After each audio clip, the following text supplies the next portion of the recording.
Hello. So today we will be discussing about issues to do with aging, mainly for the women. This is what we have had as perimenopause, the process basically of aging. And it is information for you, the ladies, but also for the males. I know you have a mother, a sister, a wife, you have a female in your life who could be going through this. And for that reason, you need to have this information. So perimenopause refers to the process of basically reproductive shutdown of the female reproductive system. That means for the ladies, the eggs, which are the ovaries, start to produce less of the hormones that make us women supple, look good, have a regular periods, have a mood right. So that is perimenopause. The ovaries start to produce less of estrogen and progesterone, which are the female hormones. So how does it present? Some of the commonest symptoms, and for me this is a topic that's very dear because when you start to get closer to getting there, it is important for you to know these things.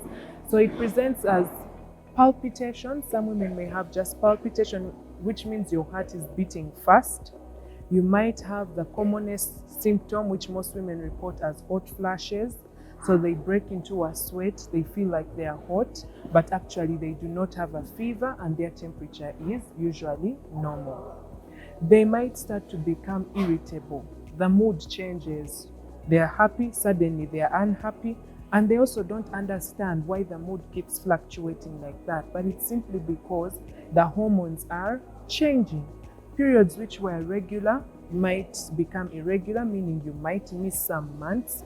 You might have some months where you have periods, but they are very light. You might have some periods where you have periods, but they are very heavy. So it keeps varying. Something else that happens, which many may notice later, is sleep disturbances.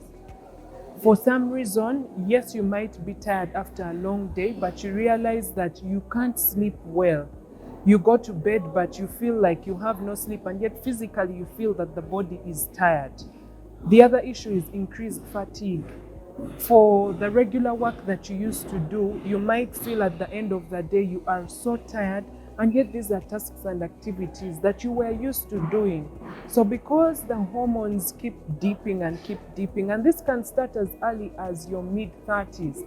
So if you're about 35, understand your body, start to listen to your body. So it might start as early as your mid-30s, but it might even start as late as your mid-50s. So this varies from individual to individual, but the women need to be on the lookout. And this has been a challenge because as the hormones dip also, the sex drive also dips.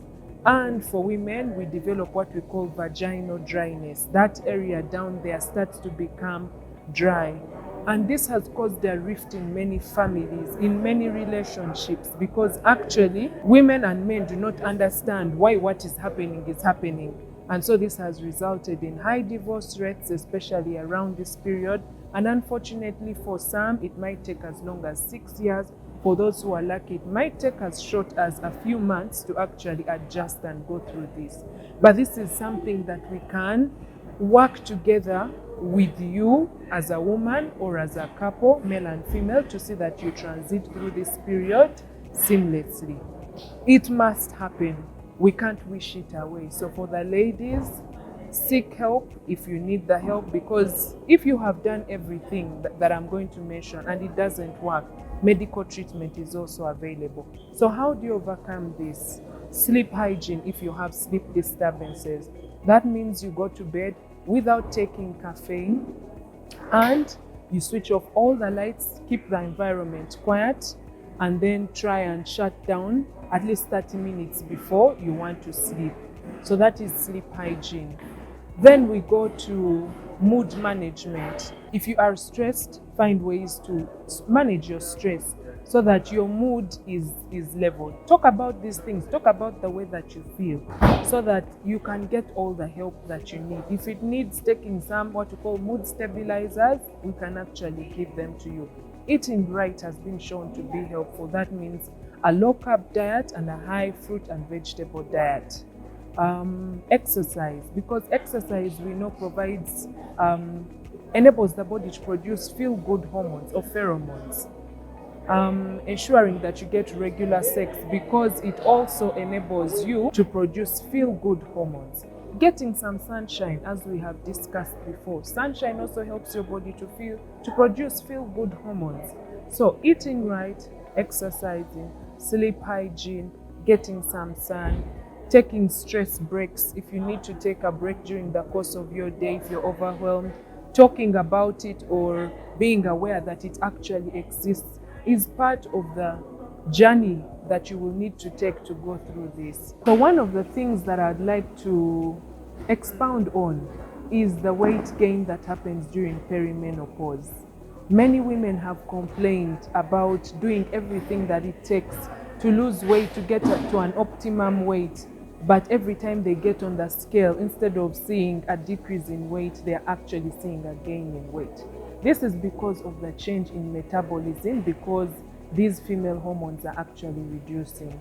However, we must continue to work on it. It takes a lot of resilience and input and a lot of work, but we must fight weight gain in perimenopause. This is something that we can work on steadily and achieve results. So today, let us share this message with our wives, with our siblings, with our parents, so that we together will walk through this journey of perimenopause.